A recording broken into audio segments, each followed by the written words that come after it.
नमस्कार बंधुरा village cooking বাড়িতে চ্যানেলে সবাইকে স্বাগত। বন্ধুরা করলা দিয়ে মাছের একটা দারুণ স্বাদের রেসিপি করে দেখাবো।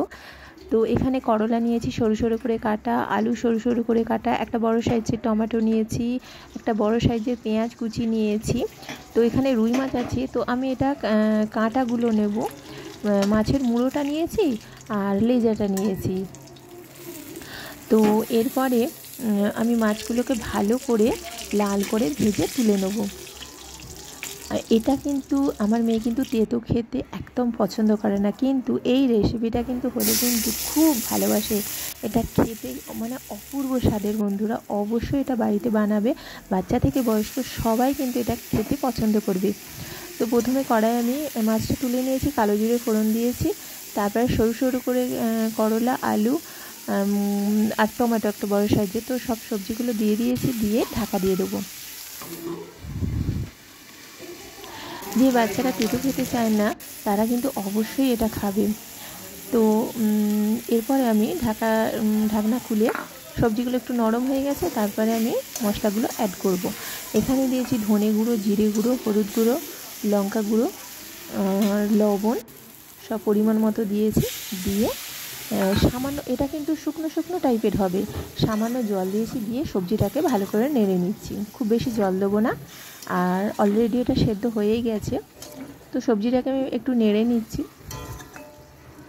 এখানে চাইলে তোমরা মৌরালা মাছেরও করতে পারো, অপূর্ব স্বাদের হবে। আমার শাশুড়ি একদম ফেভারিট। আমার শাশুড়ি, আমার মা খুব ভালোবাসে মৌরালা মাছ দিয়ে বড়ি দিয়ে এই করলার রেসিপিটা করলে কিন্তু মানে এই তেতো দিয়েই ভাত খাওয়া যাবে, আর কিচ্ছু লাগবে না। তো এরপরে ভালো করে সবজিটাকে নেড়ে নিয়েছি, এরপরে মাছগুলো দিয়ে দিচ্ছি।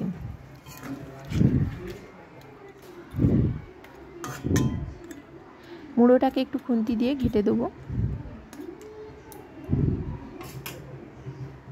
এরপর আমি 2 মিনিটের মতো ঢাকা দেবো, জাস্ট মাছগুলো একটু সেদ্ধ হবে। তারপরে ঢাকনা খুলে কাঁচা সর্ষের তেল আর সামান্য পরিমাণে চিনি দেবো। বেশ একটু মিষ্টি মিষ্টি হবে, খেতে কিন্তু অপূর্ব স্বাদের হবে। তোমরা অবশ্যই এটা বাড়িতে ট্রাই করবে, খেয়ে দেখবে আর আমাকে কমেন্ট করে জানাবে। গরম ভাত আর এইরকম শুকনো শুকনো করলার রেসিপি থাকলে সত্যি বন্ধুরা মানে খেলে পরে মুখে লেগে থাকবে, মানে বারবার এই রেসিপিটা তৈরি করি।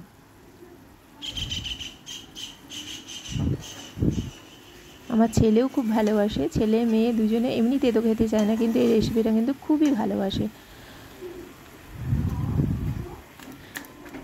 তো বন্ধুরা এই রেসিপিটা কেমন হয়েছে অবশ্যই জানাবে। আমার চ্যানেলটিকে সাবস্ক্রাইব করবে, লাইক করবে, শেয়ার করবে।